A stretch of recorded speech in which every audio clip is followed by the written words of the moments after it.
మీరా అనన్య కలిసి చేసిన కుట్రతో ఎర్రచీర కట్టుకున్న శరణ్యను ఎద్దు తరుముతూ ఉండడంతో తనని తాను కాపాడుకోవడం కోసమని చెప్పి మూసేసి ఉన్న అమ్మవారి గుడి గోడ దూకి శరణ్య గుడి లోపలికి అడుగు పెడుతుంది. ఇక దాంతో అనన్య గుడిలోకి అడుగు పెట్టిన వాళ్ళెవరూ కూడా ఇప్పటి వరకు ప్రాణాలతో బయటపడలేదు. ఇక ఈ శరణ్య కూడా శవమై తిరిగి రావడం ఖాయమని చెప్పి ఎంతగానో ఆనందపడిపోతూ ఉంటుంది. మరోపక్క ఆనంద కుటుంబం అంతా కూడా శరణ్య గుడి లోపలికి వెళ్ళిన విషయం తెలుసుకొని అందరూ కూడా గుడి దగ్గరికి చేరుకుంటారు. ఇకప్పుడు ఆనంద వాళ్ళ మావయ్య పెద్దయ్యతో, మావయ్య గారు వెంటనే గుడి తలుపులు తెరిపించండి, ఎలాగైనా సరే శరణ్యను కాపాడుకోవాలి అని చెప్పి అంటూ ఉంటే, అందుకు ఊరి కట్టుబాట్లు ఒప్పుకోవమ్మా, ఈ ఊరి నిబంధనల ప్రకారం ఈ గుడి తలుపులు ఎవరు కూడా తెరవకూడదు, ఇప్పటి వరకు ఈ గుడిలో అడుగు పెట్టిన వాళ్ళెవరూ కూడా ప్రాణాలతో తిరిగి రాలేదు, ఆ విషయం మీకు తెలుసా అని చెప్పి పశుపతి అంటూ ఉంటాడు. గుడిలో అడుగు పెట్టిన వాళ్ళు ఎవరైనా సరే పొలిమేర్లలో శవమై తేలాల్సిందే, కాబట్టి ఎవరు కూడా మీ కోడల్ని రక్షించడానికి సాహసం చేయలేరమ్మా అని చెప్పి ఆయన అంటూ ఉంటే, ఇక ఎవరు కూడా శరణ్యను కాపాడడం కోసమని ముందుకు రాకపోవడంతో అప్పుడు ఆనంద నేనే గుడి తలుపులు తెరిచి నా కోడల్ని రక్షించుకుంటానని చెప్పి త్రిశూలంతో గుడి తాళం పగులగొట్టి లోపలికి అడుగు పెడుతుంది. ఇక శరణ్య ఎప్పుడైతే గుడి లోపల అడుగు పెడుతుందో అక్కడ కొంతమంది రౌడీలు శరణ్యని చంపాలని ప్రయత్నిస్తూ ఉంటారు. ఇప్పటి వరకు ఈ గుడి గురించి తెలుసుకున్న వాళ్ళెవరిని కూడా మేము ప్రాణాలతో విడిచిపెట్టలేదు, అలాగే నిన్ను కూడా చంపేస్తామని చెప్పి రౌడీలు శరణ్యని కత్తితో పొడవబోతూ ఉండగా ఆనంద వాళ్ళ మీదకు త్రిశూలాన్ని విసిరేసి శరణ్యను కాపాడుతుంది. శరణ్య భయంతో ఆనందభైరవిని చూడగానే వచ్చి ఆనందభైరవి వెనకాల దాక్కుని ఉంటుంది. రే ఏంట్రా నా కోడల్ని చంపాలని చూస్తారా అని చెప్పి ఆనందభైరవి ఆ రౌడీలందరినీ కూడా చితక్కొడుతూ ఉంటుంది. ఇప్పటి వరకు ఈ గుడిలోకి అడుగు పెట్టిన వాళ్ళను ఎవరిని కూడా మేము బతకనివ్వలేదు, ఇప్పుడు మీ ఇద్దరి ప్రాణాలు కూడా తీస్తాము అని చెప్పి రౌడీలో ఆనందని శరణ్యను బెదిరిస్తూ ఉంటారు.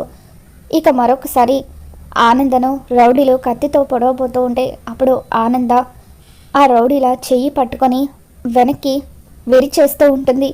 తర్వాత శరణ్య అక్కడున్న ఒక పెద్ద కర్ర తీసుకొని రౌడీలందరినీ కూడా చితక్కొడుతూ ఉంటుంది. ఇక ఆనంద అమ్మవారు పోనినట్టుగా ఉగ్ర రూపంతో త్రిశూలం తీసుకొని ఆ రౌడీలను కింద పడేసి వాళ్ళ మెడ మీద కాలు వేసి తొక్కుతూ పొడవబోతూ, రే మర్యాదగా నిజం చెప్పండి, ఈ గుడిలోకి అడుగుపెట్టిన వాళ్ళందరూ చనిపోవడానికి కారణం మీరా, ఎందుకు ఇదంతా చేస్తున్నారు, ఎవరు మీ చేత ఇదంతా చేయిస్తున్నారు అని చెప్పి ఆనంద రౌడీలని నిలదీస్తూ ఉంటుంది. ఇక దాంతో ఆనంద అలా గొంతు మీద కాలు వేసి నొక్కుతూ త్రిశూలంతో పొడవబోతూ ఉంటే భయపడిపోయిన ఒక రౌడీ ఆనందకు నిజం చెప్తూ, అమ్మ దయచేసి నన్నేం చేయకండమ్మా, మిమ్మల్ని చూస్తూ ఉంటే సాక్షాత్తు ఆ అమ్మవారిని చూసినట్టుగా అనిపిస్తుంది, ఇదంతా మాతో చేయిస్తుంది పశుపతి, ఇలా చేస్తున్నందుకు మాకు డబ్బులు కూడా ఇస్తున్నాడు అని అంటూ ఉంటే, ఏంటి పశుపతి ఇదంతా చేస్తున్నాడా, ఎందుకని ఆనంద అడుగుతుంది. దాంతో ఈ గుడిలో ఎవరికీ తెలియని రహస్యం దాగుందమ్మా అని అతను అంటూ ఉంటే, ఏంటా రహస్యం అని ఆనంద అడుగుతుంది. దాంతో ఆ రౌడీలు ఈ గుడిలో గుప్త నిధులున్నాయి, ఆ గుప్త నిధులన్నిటినీ కూడా పశుపతి సొంతం చేసుకోవాలని అనుకుంటున్నాడు, ఆ గుప్త నిధుల రహస్యం గురించి ఊర్లో వాళ్ళెవరికీ కూడా తెలియకుండా ఉండడం కోసమే మమ్మల్ని ఇక్కడ కాపలా పెట్టాడు, ఆ గుప్త నిధుల గురించి ఎవరు తెలుసుకున్నా కూడా వాళ్ళని ప్రాణాలతో విడిచిపెట్టొద్దని ఆ విధంగా ఊరి జనాలందరి దృష్టిలో ఒక భయాన్ని క్రియేట్ చేసి కావాలని ఇదంతా చేస్తున్నాడు, అందుకే ఇన్నేళ్లుగా ఈ గుడి ఇలాగే మూతపడిపోయింది అని చెప్పి రౌడీలు ఆ గుడిలో దాగున్న రహస్యం మొత్తాన్ని కూడా ఆనందభైరవికి చెప్పేస్తారు. అత్తయ్య గారు ఇది చాలా అన్యాయం, వీళ్ళ దురాశ కోసం అమ్మవారికి ఎటువంటి పూజలు చేయకుండా కొన్నేళ్లుగా ఈ గుడిని మూతపడేలాగా చేశారు, మీరు అమ్మవారి పరమ భక్తురాలు కదా అత్తయ్య గారు, అందుకే ఆ అమ్మవారు మీ చేతుల మీదుగానే ఈ గుడి తలుపులు తెరిపించాలని అనుకున్నారేమో, అందుకే మీ చేతులతో మీరే గుడి తలుపులు ఓపెన్ చేసి ఈ గుడిలో అడుగుపెట్టారు, వీళ్ళ రహస్యాలను బట్టబయలు చేశారు, వెంటనే ఈ విషయం ఊరి జనాలందరికీ తెలియజేద్దాం పదండి అత్తయ్య గారు, రేపు మనం ఇక్కడే జాతర జరుపుకోబోతున్నాము అని చెప్పి శరణ్య అంటూ ఉంటే, అవును శరణ్య, ఆ అమ్మవారు నీ రూపంలో నన్ను ఇక్కడికి రప్పించింది అని చెప్పి అమ్మవారికి దండం పెట్టుకొని, తల్లి ఇన్నేళ్లుగా ఈ దుర్మార్గుల వల్ల నీకు ఎటువంటి పూజలు లేవు, ఇప్పటి నుండి ప్రతినిత్యం నీకు పూజలు జరుగుతాయి తల్లి అని చెప్పి ఆనంద శరణ్యం తీసుకుని గుడి నుండి బయటకు వస్తూ ఉంటుంది. ఇక వచ్చేటప్పుడు ఆ రౌడీలందరినీ కూడా ఆనంద శరణ్య ఇద్దరు కలిసి ఈడ్చుకొస్తూ ఉంటారు. ఇక తన మనుషులు దొరికిపోవడంతో పశుపతి ఎంతగానో కంగారు పడిపోతూ ఉంటాడు. ఇక తను అక్కడ ఉంటే తనకు శిక్ష పడడం ఖాయం అనుకొని పశుపతి పారిపోతూ ఉండగా అప్పుడు ఆనంద దర్శన్ ఆ పశుపతిని పట్టుకోండి అని గట్టిగా అరుస్తుంది. దర్శన్ రోహిత్ ఇద్దరు కలిసి పశుపతిని గట్టిగా పట్టుకుంటారు. ఆ తర్వాత ఆనంద గుడిలో నుండి బయటకు వస్తూ, మామయ్య గారు, ఇన్నేళ్ళుగా ఈ గుడి మూతపడ్డానికి కారణం ఈ నీచుడు పశుపతే, వీడే గుప్త నిధుల రహస్యం ఎవరికి తెలియకుండా ఉండాలని, ఆ గుప్త నిధి మొత్తం కూడా సొంతం చేసుకోవాలని కావాలని గుడిలో అడుగుపెట్టిన వాళ్ళందరి ప్రాణాలు తీస్తూ వాళ్ళ చావుకి కారణమయ్యాడు అని చెప్పి ఆనంద అంటూ ఉంటుంది. ఇక దాంతో ఊరి జనాలందరూ కూడా పశుపతి నిజస్వరూపం తెలుసుకొని పశుపతిని చెట్టు కట్టేసి కొడుతూ ఉంటారు. రే నీచుడా, నీ వల్ల ఈ ఊరు ఎంతోమంది అమాయకుల ప్రాణాలు కోల్పోయింది కదరా అని చెప్పి పశుపతిని అందరూ కలిసి కొడుతూ ఉంటారు. ఇక ఆ తర్వాత ఊరి జనం అంతా కూడా ఆనందను శరణ్యని ఎంతో మెచ్చుకుంటూ ఉంటారు. తల్లి, నువ్వు నడిచొస్తూ ఉంటే సాక్షాత్తు ఆ అమ్మవారు నడిచొస్తున్నట్టుగా అనిపిస్తుంది.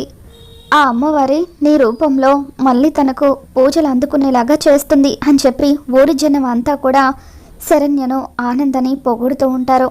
పెద్దయ్య, మీ కోడలు నిజంగా మహాజాతకురాలు. మీ కోడలు ఈ ఊర్లో అడుగు పెట్టిన వేళ విశేషం. మళ్ళీ ఈ గుడి తలుపులు తెరుచుకోబోతున్నాయి. మళ్ళీ ఆ అమ్మవారికి మనమంతా కలిసి ఎంతో ఘనంగా జాతర చేయబోతున్నామని చెప్పి ఊరంతా కూడా చాలా ఆనందపడిపోతూ ఉంటారు. ఇక శరణ్య శవమై వస్తుందనుకుంటే ప్రాణాలతో తిరిగి రావడంతో అనన్య, కాంచన ఇద్దరు కూడా షాక్ అవుతూ ఉంటారు. తర్వాత రోజు ఉదయాన్నే బోనాల పండుగ కావడంతో ఇక అందరూ కూడా ఇంటికి వచ్చిన తర్వాత చాలా సంతోషంగా ఒక దగ్గరే కూర్చొని భోజనం చేస్తూ ఉంటారు. ఈ శరణ్యను ఇక్కడి నుండి వెళ్ళేలోపు ఎలాగైనా సరే ఎలా దెబ్బ కొట్టాలని చెప్పి అనన్య ఆలోచిస్తూ ఉంటుంది. ఇక తర్వాత రోజు ఉదయాన్నే బోనాల పండుగ కావడంతో అందరూ కూడా తల మీద బోనం మోస్తూ అమ్మవారి గుడికి వెళ్తూ ఉంటారు. అమ్మవారి జాతర ఎంతో ఘనంగా జరుగుతూ ఉంటుంది. ఊరందరూ కూడా చాలా సంతోషంగా ఉంటారు. పెద్దయ్య గారు, మళ్ళీ ఇన్నేళ్ల తర్వాత ఈ గుడి ఉత్సవాలతో కలకల్లాడిపోతుంది. అందరూ కూడా చాలా సంతోషంగా ఉన్నారు. ఇదంతా మీ కోడలి దయ, మీ కుటుంబం దయ అని చెప్పి ఊరి జనాలందరూ కూడా అంటూ ఉంటారు. ఇక శరణ్య కూడా తల మీద అమ్మవారి బోనం మోస్తూ అమ్మవారి దగ్గరికి వస్తూ ఉంటుంది. అమ్మవారికి బోనం సమర్పిస్తూ ఉంటుంది. ఇక అక్కడే నిప్పుల గుండం కూడా ఉండడంతో కావాలని అనన్య పిచ్చిదానిలాగా యాక్టింగ్ చేస్తూ శరణ్యను నిప్పుల గుండంలోకి తోసేసి చంపాలని ప్లాన్ చేస్తూ ఉంటుంది.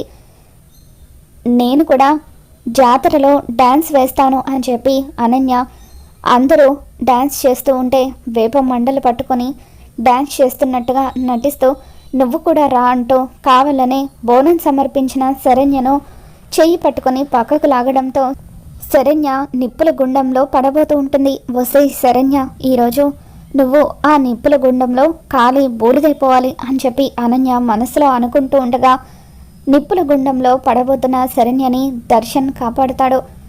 సమయానికి శరణ్యను కాపాడావు దర్శన్ అని చెప్పి ఆనంద శరణ్యపై కుట్ర చేసిన అనన్య వైపు కోపంగా చూస్తూ ఉంటుంది. వసే అనన్య, నువ్వు శరణ్యను నేనుండగా ఏమీ చేయలేవే, మర్యాదగా నీ పిచ్చి పిచ్చి ప్రయత్నాలు మానుకో, లేకపోతే నువ్వు ఆ అమ్మవారి ఆగ్రహానికి గురవ్వాల్సి వస్తుంది అని చెప్పి ఆనంద అనన్యను హెచ్చరిస్తూ ఉంటుంది. శరణ్య, చూసుకోవాలి కదా, నేను రావడం ఒక్క క్షణం ఆలస్యం అయ్యుంటే ఏం జరిగేదో తలుచుకోవడానికే భయంగా ఉంది అని చెప్పి దర్శన్ అంటూ ఉంటే మీరుండగా నాకేమవుతుందండి అని చెప్పి శరణ్య అంటూ ఉంటుంది.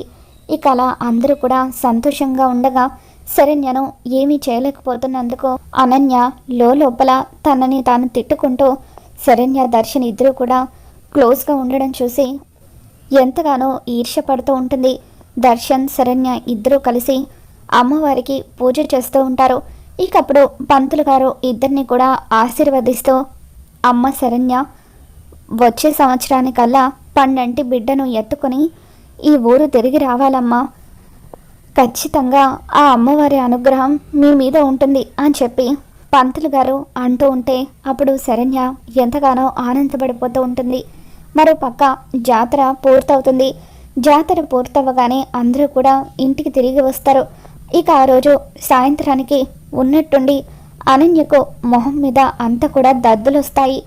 ఒళ్ళంతా కూడా మంటలుగా ఉంటుంది. ఇక దాంతో కాంచన అనన్యని చూడగానే ఒక్కసారిగా షాక్ అవుతూ ఉంటుంది. అమ్మీ, నీ ఒంటి నిండా బొబ్బలు వచ్చాయమ్మీ, నీకు అమ్మూరు పోసింది అని చెప్పి కాంచన, వదిన గారు, అల్లుడు గారు త్వరగా రండి అని చెప్పి గట్టిగా కేకలు వేయడంతో అందరూ కూడా అనన్యని చూసి షాక్ అవుతూ ఉంటారు. ఇకప్పుడు ఆనంద అనన్య వైపు చూస్తూ, నువ్వు నా కోడల్ని అమ్మవారి సన్నిధిలో నిప్పుల గుండంలోకి తోసి చంపాలని చూసావు, అందుకే అమ్మవారు నీకు తగిన శిక్ష విధించింది అని చెప్పి ఆనంద మనసులో అనుకుంటుంది. మరి మొత్తానికి అమ్మవారైతే అనన్యకు శిక్షను విధించారు. మరి రాబోతున్న ఎపిసోడ్లో ఏం జరగబోతుందో మళ్ళీ మన ఛానల్లో తెలుసుకుందాం. ఈ వీడియో మీకు నచ్చినట్లయితే తప్పకుండా లైక్ చేయండి.